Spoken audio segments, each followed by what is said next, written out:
Good afternoon. My name's Susan Pincus. I'm the careers professional with the College of Law and I'm located in the Melbourne office. I am working with the college 2 days a week and my role is, it involves basically working with students and running career labs, running webinars, as well as seeing students one-on-one as well. And my background is just very, very briefly, I have actually a human resources and recruitment background, and then later I transitioned into careers education, and then I started working with law students and academics quite a few years ago, and that has led me to the College of Law. So the topic for today is formulating your value to a prospective employer with authenticity. And what I'm going to do is I'm going to run through my PowerPoint presentation, and then if you've got any questions at the end, if you could just ask those, and we'll see how we go with time. And if I'm not able to get back to you with the answers, I will have your email details and I can get back to you that way.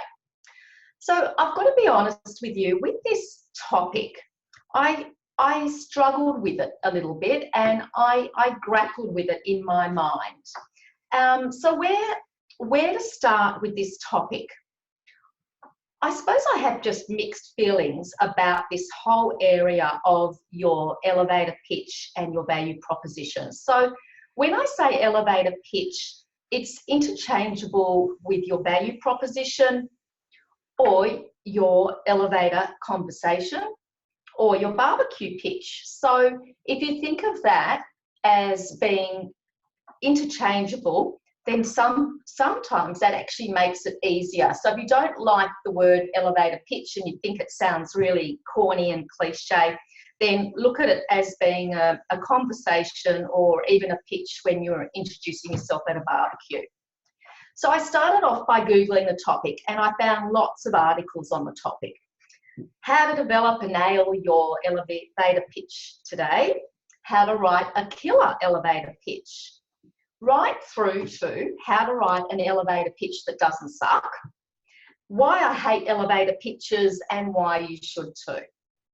So the thing that resonates with me the most is the word authenticity. So for a lot of us, singing our praises is not actually natural. It's almost skiting or showing off. So the trick in this is being true to yourself and representing yourself in an honest and a real way. Almost like reframing your mindset and looking at the concept of a pitch as a natural way of starting a conversation that does a few things. So firstly, it actually explains who you are. Secondly, what you do. Thirdly, any points of difference that you've got. And fourthly, what you're aiming for. So that's an actual goal. So you might ask yourself, why do I even need a pitch? It's just a load of hogwash. Well, this is why. You might need one for a job interview. When you get asked that question, tell me about yourself, or as I like to call it, TMAY, or why should we give you this job? It could be that you need it for a networking event where you're going to be mingling with other people. Or you're meeting up with someone to have a discussion about opportunities and about what they do. Or you're putting your LinkedIn profile together where you'll need a headline under your name and you'll also need a key summary. So this will all come into your pitch. Okay, so in terms of the session outline, the main areas that I'm going to focus on today are the importance of self-awareness, the principles of a value proposition, what can actually get in the way of putting together a bit of a pitch, crafting your pitch, so how you highlight your interests, your strengths and your values, and then putting it into practice.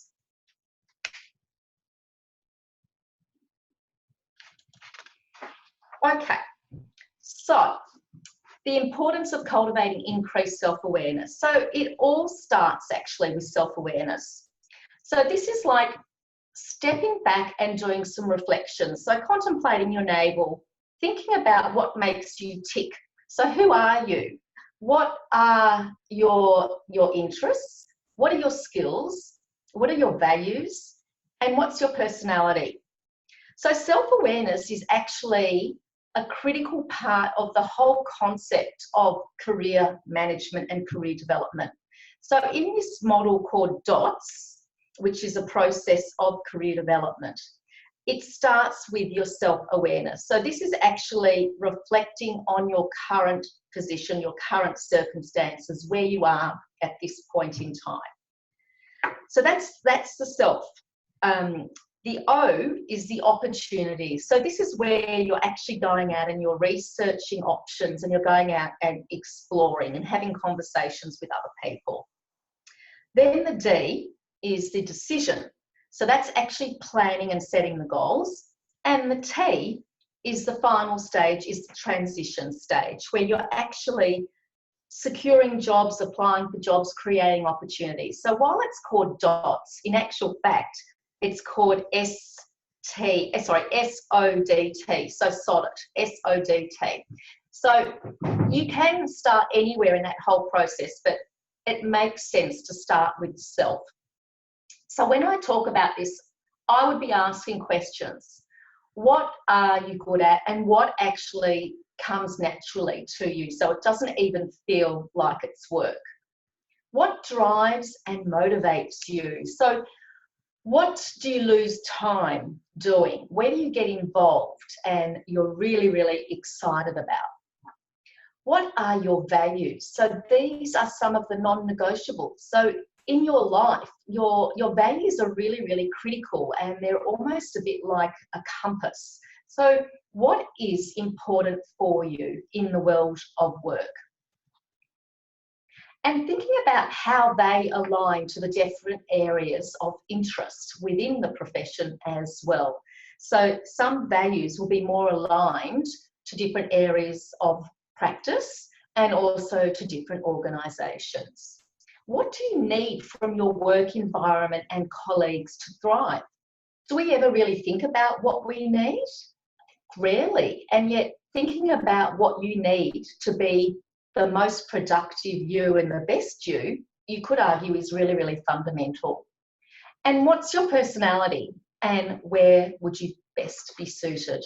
So what's the environments that's going to actually make you thrive?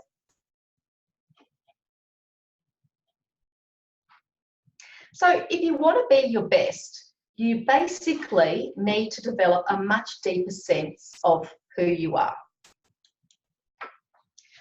So if we look at the skills that are sought after in law graduates, I think, there's a number of different skills, and I often talk about this is really important to get into the actual mindset of your audience. So before you're going to give a pitch, whether you're just going to have a conversation or whether you're going for an interview, you always have to start with, who is my audience here? What are the legal smarts that they're looking for? Because they will be quite different with commercial firms versus a community legal centre versus government. So you really do need to start to think is what are the types of skills? So I've included a few here just to kind of get you thinking. So there's the entrepreneurial mindset, someone that's innovative, someone that kind of thinks outside the square. There's also what I call that whole piece of awareness. So awareness can include commercial awareness, it can include organisational awareness, so you're kind of aware of how politics works within organisations. And then there's also the social awareness as well. Diversity and resilience are really, really critical. So it's being able, particularly with the resilience, it's being able to adapt. It's being able to kind of keep going when the situation's tough, when you've kind of got a lot of obstacles that are being thrown your way. It's the grit and the determination to keep going. It's also around that flexibility piece as well. And adaptability, one of the things to remember about adaptability is the importance of striving for feedback as well, so that you're able to build insight and then do something with that feedback. So the capacity to talk about failures and what you learned and what you are doing differently as a result is actually very powerful, and you could argue more impactful than trying to come off across as the perfect candidate. So being able to perhaps reflect with hindsight at some of the things that you could have done better. Also, the relationship building and the EQ, emotional intelligence, we know how important they are. Probably one of the most important things is your interpersonal skills and your ability to engage, particularly in the legal profession where it is very much about your relationships as well. Curiosity and a thirst for learning, and the global mindset. So the ability to kind of step back and able to see things through different lenses, just rather than looking through it just kind of through very like insular perspectives. And languages also are very, very useful. So keep these in mind. So the hierarchy of skills evidence, really what this is about is it's saying that when you are sharing examples of your skills, of your achievements, that as you go up the pyramid, it's actually more important for you to be able to draw examples from the legal related workforce.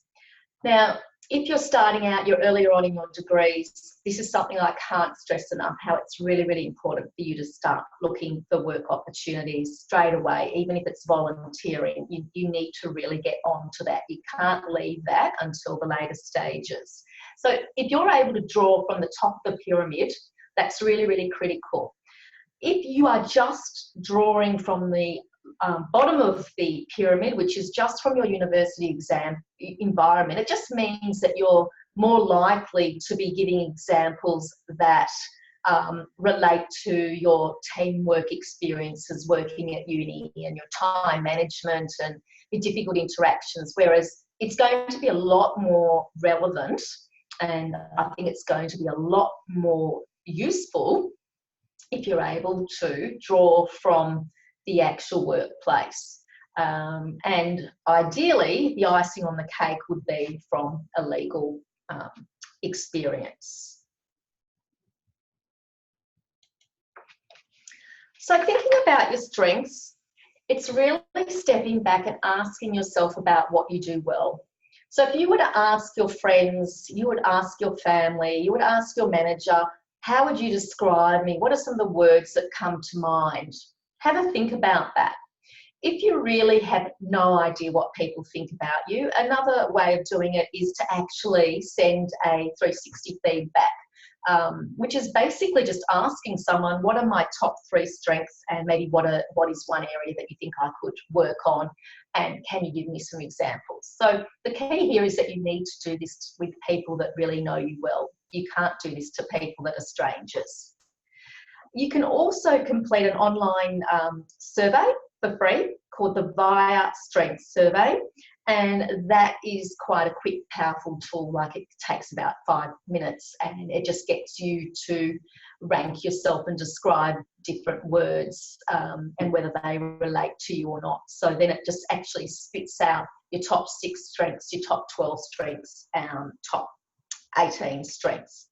So, I think it's kind of important just to mention here, this is something that really, really sits with me, is that last year a student came to see me. She was a later lawyer, actually, and she was doing her PLT and she was trying to get her work experience component, and she was really, really worried about what she had to offer the legal profession because she really didn't have very much law experience to date.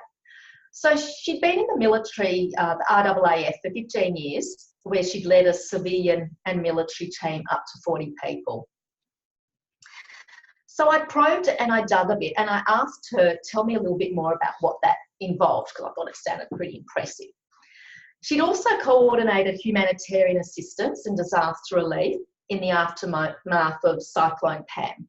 She'd worked overseas in Afghanistan, and she'd coordinated search and rescue on Australia's borders. But she hadn't necessarily joined the dots and thought about what her strengths were. So if I was to start thinking about, well, what skills does she have?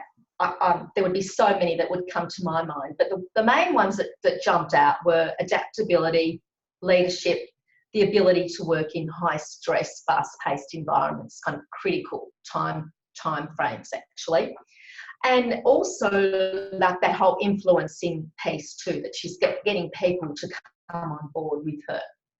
So important to kind of really think about what are your strengths and start to actually cultivate evidence of those too. So if you can start linking your strengths to your key achievements. So the more recent and relevant to your audience, obviously, the better. You need to be able to focus on real and quantifiable positive results. You also need to think about the impact. So what was the actual result of an idea or initiative that you came up with? For example, I'm most proud of a report that I assisted in putting together that was instrumental in a policy change in tenant law. Or I presented an idea that improved the way customer issues were escalated, resulting in a 30% reduction in turnaround time. So wherever you can quantify, it actually adds more value and it's definitely more powerful. I do understand that some professions and some work experience, it's harder to quantify actual achievements, particularly when you're doing placements at uni where you might not even have that opportunity to exercise initiative. But even if you're working in your casual part-time roles, it's really just stepping back and thinking about, now, where have I added value? Have I received any awards? Have I received some great feedback? Have I come up with a simple idea like a spreadsheet just to save a little bit of efficiency in a process? Have I been promoted into a management role while my manager's on leave, etc.? So I'm also going to talk about this concept of storytelling, and storytelling in itself is a real skill, and it needs to have three components. It needs to have purpose, authenticity and congruence. So purpose is that obviously needs a point, so you're not telling a story that doesn't actually take you or the person that you're talking to the actual point. It needs to be authentic, it needs to be true. You can't make these up. And the third one is congruence. So the story actually needs to portray who you are and what you believe. So you wouldn't say that you live and breathe teamwork when in actual fact you prefer to be on your own. So storytelling has become a very, very powerful tool and a very powerful way of sharing examples of some of your skills and your achievements and your values during a meeting or during an interview. So it's about not only sharing the experience, but it's linking it to a message that will inspire your audience to action. And I'm going to share an example that I've taken out of a book called Storytelling for Job Interviews, and it's by Gabrielle Dolan, D-O-L-A-N. And she gives a whole lot of different examples, and she gives this one specifically, which she's called Riptide. And this talks to the whole concept of leadership. So I'm going to just read it and I'm going to tell it as a story. I've obviously cut it short because it was quite lengthy. So this is the person, how they're going to demonstrate this skill. 10 years ago, I was scuba diving off the coast of Mexico. It was perfect weather and brilliant conditions. However, 5 minutes after descending, I got caught in a rip. It dragged me for kilometres and split me from my dive group. I was getting banged against rocks and thrown around. My heart was pumping and I was running out of air. I emerged from the rip after what seemed like hours and eventually found one of my dive group underwater. The boat wasn't there and there was no sign of land. We were alone. I had to take control of the situation before we started panicking. So I dropped my weight belt and then tied myself to my dive buddy. 2 hours later, the boat eventually found us and we were rescued. I'm sharing this story with you because it captures the essence of how I approach being a leader. I'm able to make tough and quick decisions in a crisis and I have resilience. I know in this role we'll encounter rips and rough seas, and I know I'm up for it. So that's just an example of storytelling. Obviously, you have to be very conscious of time, and you'll need to practice this and get it down to a shorter version. Another example, very quickly, is on project management skills. So this was probably for someone that maybe had even been out of the workforce for a period of time. So you may not have worked as a project manager, but for the last 3 years, you may have been involved on a committee on your child's school. This has involved managing resources, delegating work, and ensuring activities were done by the due date.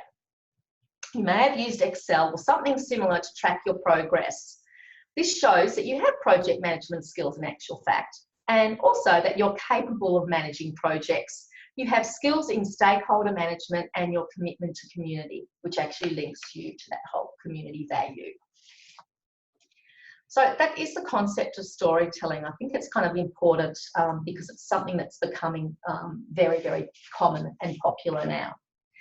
So talking about the principles of a pitch, we've got different types of pitches. You might have more than one pitch depending on what the circumstance is.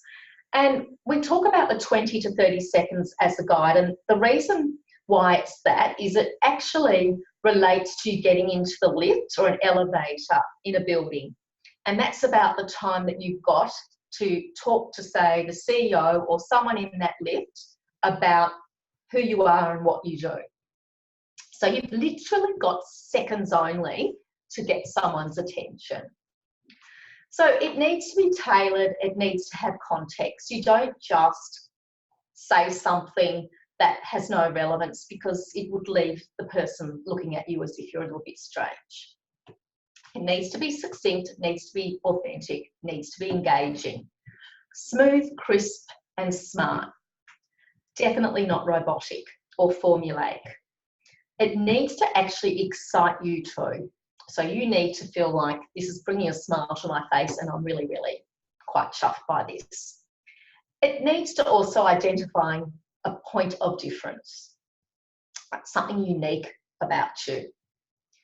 And it needs to be communicated in short sentences as opposed to long sentences where you're going to lose your meaning and you're going to lose the interest of your audience very, very quickly.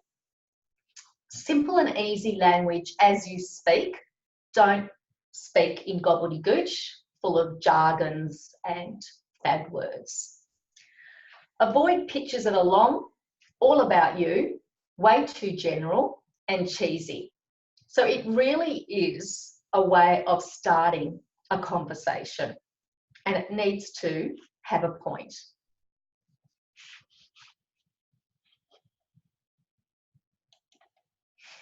So when I was doing my research, I came across this great article in the Harvard Business Review called The Art of the Elevator Pitch. And this was by an author called Carmen Galo, who has written 5 Stars, The Communication Secrets to Get from Good to Great. He also works at Harvard University. So he compares this whole elevator pitch to Hollywood screenwriters, where they've basically got to get a pitch across to the producers really damn quick in terms of what is the essence and what is the punchline of this idea. And they're trying to get these producers to invest in their idea. So they talk about this concept of a log line, which is really 1 or 2 short sentences that really gets to kind of the crux and the essence of your movie. It talks about communicating your point really simply. And what we often do is we add clutter to what we say rather than just getting to the point, keeping it simple, the KISS principle. So the human brain actually craves meaning. So the listener needs to understand the overarching idea being presented in a pitch. So there's 2 ways to get this log line mastered. Keep it short, easy to say, easy to remember. and identify one thing that you want your audience to take away. And this ideally should cater to a need that your audience needs, basically. It should even solve a problem, or it could be a solution to a particular challenge that that individual or the organisation might be facing. So in a second, we're going to look at a video, but this is called The Power of Presence, Amy Cuddy. And I don't know if anyone's heard of Amy Cuddy, but she has done the TED Talk circuit. She's an American social psychologist, and she's an author, and she's a speaker. And she's widely known for her talk, which she presented her research on the phenomenon of power posing. So she talks about this whole concept of body language, and she talks about how important our non-verbals are. And this is particularly when you're going for an interview as well.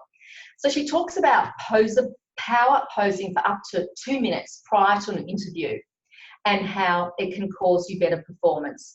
So she talks also about this concept of fake it till you make it. But she actually betters that, and she said, no. Fake it till you become it. And she talks about the power of the mind.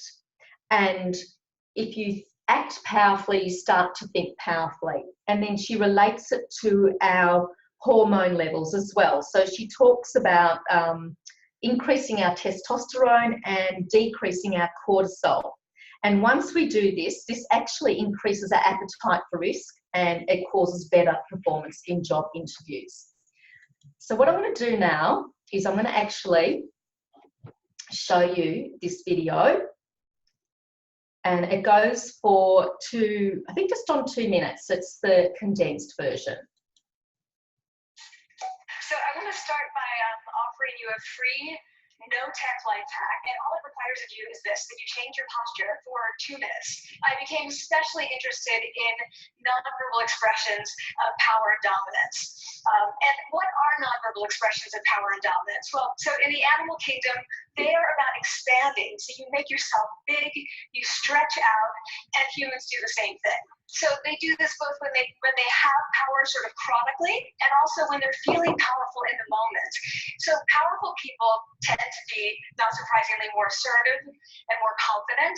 Physiologically, there also are differences on two key hormones, testosterone, which is the dominance hormone, and cortisol, which is the stress hormone. We decided to bring people into the lab and run a little experiment.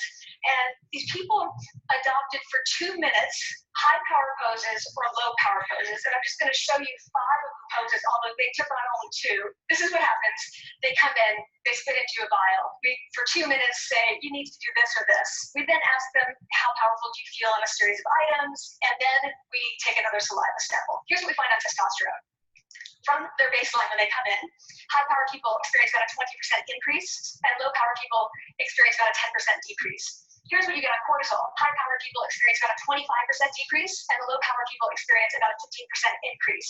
So 2 minutes lead to these hormonal changes that configure your brain to basically be either assertive, confident, comfortable, or really stress reactive. But the next question, of course, is, can power posing for a few minutes really change your life in meaningful ways? And so what matters and where you want to use this is evaluative situations. We decided that the one that most people could relate to was the job interview. What do you do before you go into a job interview? You do this, right? You're sitting down, you're looking at your notes, you're hunching up, making yourself small, when really what you should be doing maybe is this, like in the bathroom. Okay, so we bring people into a lab, and they do either high or low power poses again. They go through a very stressful job interview. It's 5 minutes long. They are being recorded. They're being judged also. We then have these coders look at these tapes for them. They're blind to the hypothesis. They're blind to the conditions. They have no idea who's been posing in what pose. They end up looking at these sets of tapes, and they say, oh, we want to hire these people, all the high power posers. We don't want to hire these people. But what's driving it? It's not about the content of the speech. It's about the presence that they're bringing to the speech. The last thing I'm going to leave you with is this.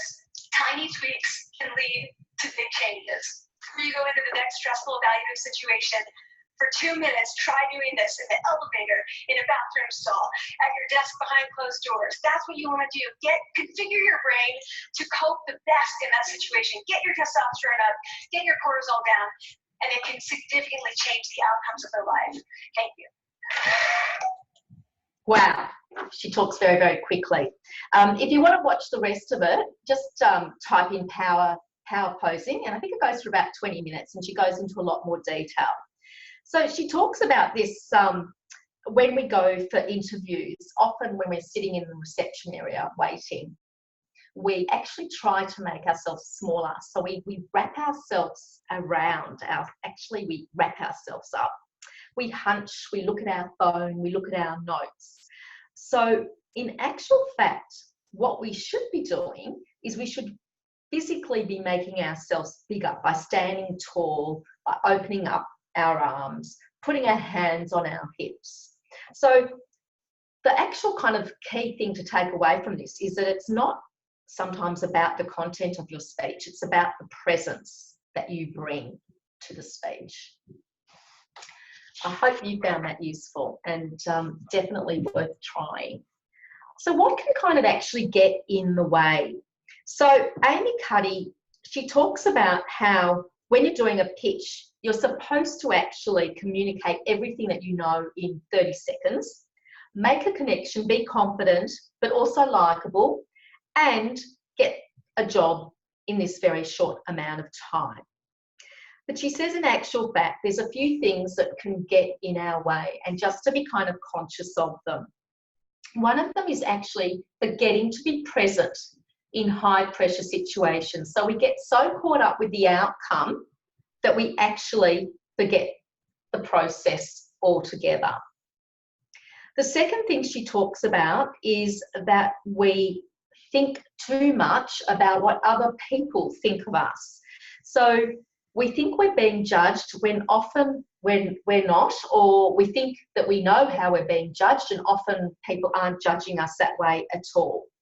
So it's really, really important that we stop this. So there's actually called FOPO, F-O-P-O, which is fear of other people's opinions. And there's a whole article that talks about what you can do to overcome this phenomenon. And the interesting thing is that the way that we do this is actually by cultivating more self-awareness. And the other point she talks about that can get in the way is almost like making ourselves feel like we've got no control over the situation, that we're actually powerless. So when people feel powerful, they're going to be more creative, they're going to be more open to challenges, taking more risks, and they're going to feel basically more free. So when we feel powerful, we act. So these are just some things to be aware of that can get in the way. So we're now going to just move on to actually crafting a pitch. So where it starts is actually identifying what your goal is. So this will obviously depend on your circumstances. So are you actually in an interview? Are you meeting up with someone? Are you at a networking event? What is the actual purpose of this? The next thing is to actually explain what you do. So this is not necessarily even what your title is, but it's actually a exciting kind of description of what you do and how it maybe impacts on other people's. And yeah, so kind of thinking about what you do in a more creative and interesting way than just saying what your title is. So what you would do is you would introduce yourself confidently. You could even be at a barbecue, you know, what your name is, good eye contact. And you would typically start with the present, so what you're doing now. And you would say what you are doing. So are you a law graduate studying PLT, or are you a penultimate student that you're studying still at university? Or are you a career changer or a later lawyer that has a whole lot of experience behind you? So really kind of just thinking about, yeah, who are you? then you would start to think about, well, what are your interest areas in law? So are they in social justice, perhaps working in a community legal centre, or working for a law firm that specialises in a particular practice area? Could be commercial, could be family, could be criminal law. Or are you thinking, oh, I think I'm really quite keen on going into government because I quite like I like policy and research and writing. Or you're not really sure yet, and that is fine too. You're not really sure what you want to do at this stage because it's early on in your career and you need more exposure and you need to know more about the realities of the different practice areas. So what is good here though is if you do know, if you can actually align where your interest has come from and where it has led you to. So that's that storytelling piece. So if you can actually come up with a connection why you're interested in a particular area in law, I think that really, really sits and it makes you stand out and a little bit more memorable than other people that maybe just have a standard answer. So speaking from your heart, so there's that authenticity again. And if you can, engage with a question or link to a piece of information that you found interesting or particularly relevant. So this is really about having that context rather than just kind of blurting out something that doesn't necessarily lead anywhere. So it's based on that curiosity and asking a person a question as well. So once we've kind of done that, it's putting it all together, and it takes a few goes. And I think, you know, you can't learn it off by heart. I really would suggest that you don't want to do that because you don't want to be a robot. But practice it. So practice it on your iPhone. Practice it in an elevator with a friend. Do it in the mirror at home, wherever you want. But just remember, the shorter and sharper, the more interesting, the better. And also ask yourself, did I hit the mark, or was that really, really bad? And was that waffly and I really just felt quite uncomfortable, and that definitely was a disaster. But learn from that and try it again. See how you go the next time. You'll find that it will be better. So I started kind of working on some examples because I thought, oh, you're probably all going to want to see some of these. So I had a little bit of a play around, and these are the ones that I came up with. So the first one, I'm in the final year of my law degree. I'm really interested in real life business transactions and would like to start my career in commercial practice. I would love to come and have a chat with you to find out more about the realities of practice.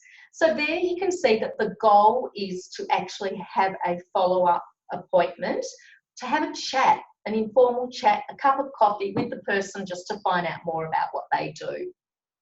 So we talk about that hook as being really, really important. Another example, I'm a later lawyer who made the courageous decision to change careers and go back to uni and study law. So that's already like making you stand out a little bit too. And I like, you know, the use of the word courageous. It's going to get someone's ears to prick up.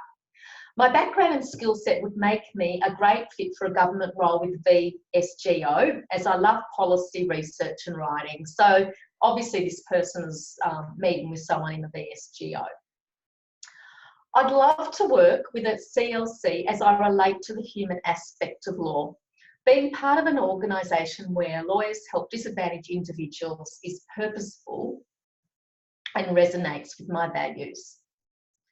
So that's an example. I think you just need to practice and put some words together and think about it, because we often just go around in the world of work not really even being able to qualify or quantify exactly what we're doing. So, you know, I'm a careers professional, but what does that title really, really mean? So kind of thinking about other ways of maybe coming up with my tagline or my log line. So, you know, helping individuals articulate their strengths and their achievements, or something around I help people get jobs. I help people put their value proposition together so that they land jobs. So things like that. So start really thinking about what it is that you do, what makes you you, what makes you stand out. And my final slide is a quote from Nelson Mandela.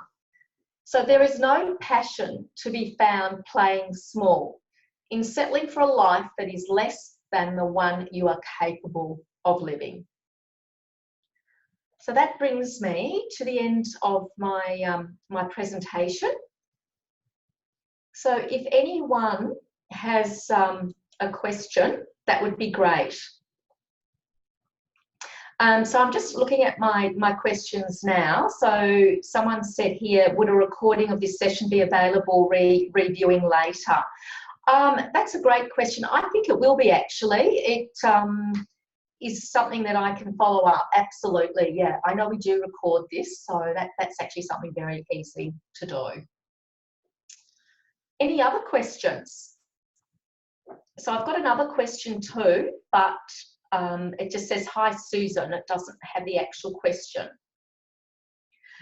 In terms of are we able to access the slides, I'm not at liberty to give you the slides, but if you wanted to get in contact with me, we can have a discussion in terms of kind of what you're particularly after. Is our elevator pitch something to be included in our CV? Fantastic question. I would say that no, I would say your elevator pitch is more going to be useful on LinkedIn. So under LinkedIn, under your picture, you have what we call that log line. So that is a certain amount of words where you can actually give yourself a description of who you are and what it is that you're doing. So I think that it's better off there. I think it's also better off in your cover letter. But in your CV, I think I would just be kind of wary of that. Any other questions? Okay, so I've got one here. Let me just have a look.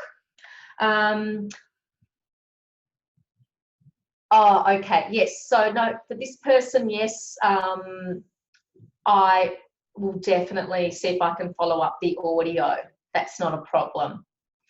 Next question around what advice you can provide to students in their first or second years and how they could go about implementing these tips. Okay, great question.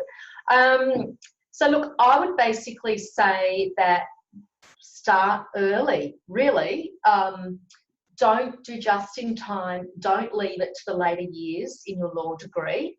You need to start putting up your hand for opportunities early in the piece. So speak to your work experience area, speak to careers, speak to whoever you can at university, your lecturers, to see what opportunities there are to do work placements. Often there'll be placements in CLCs.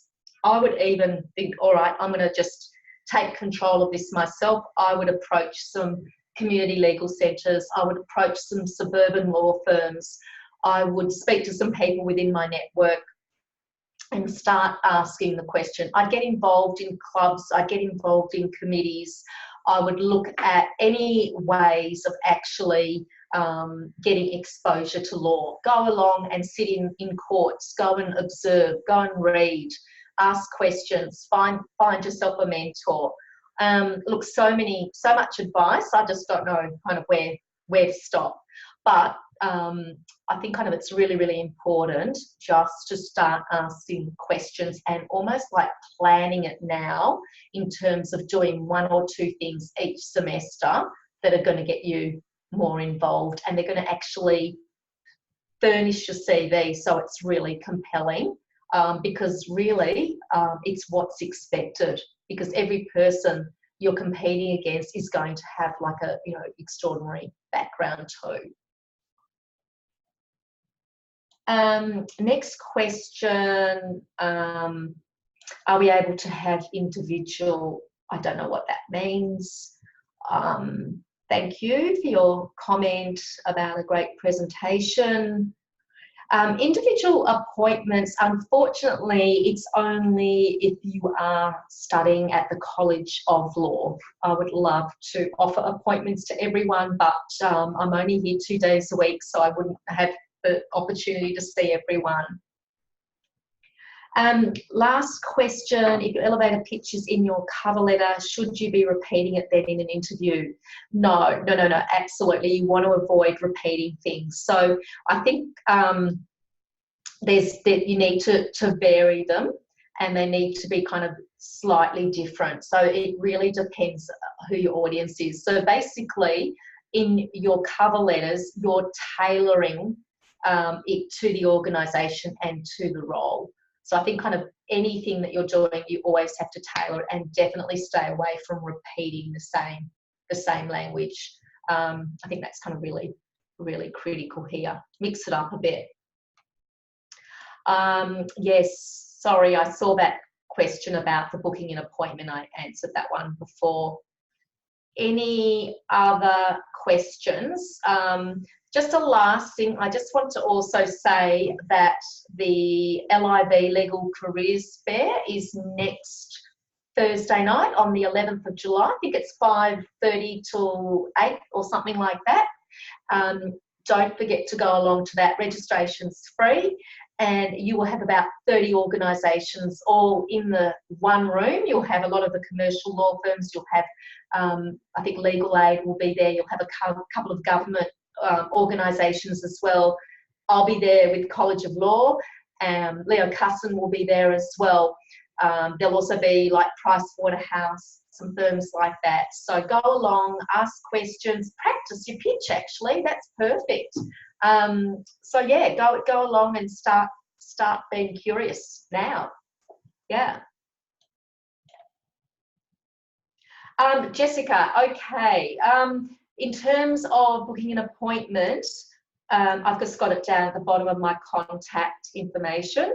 So you can just do it through vicadmin@collaw.edu.au. If there's any other questions, don't hesitate to shoot me through an email. Thanks everyone, and best of luck putting your pictures together.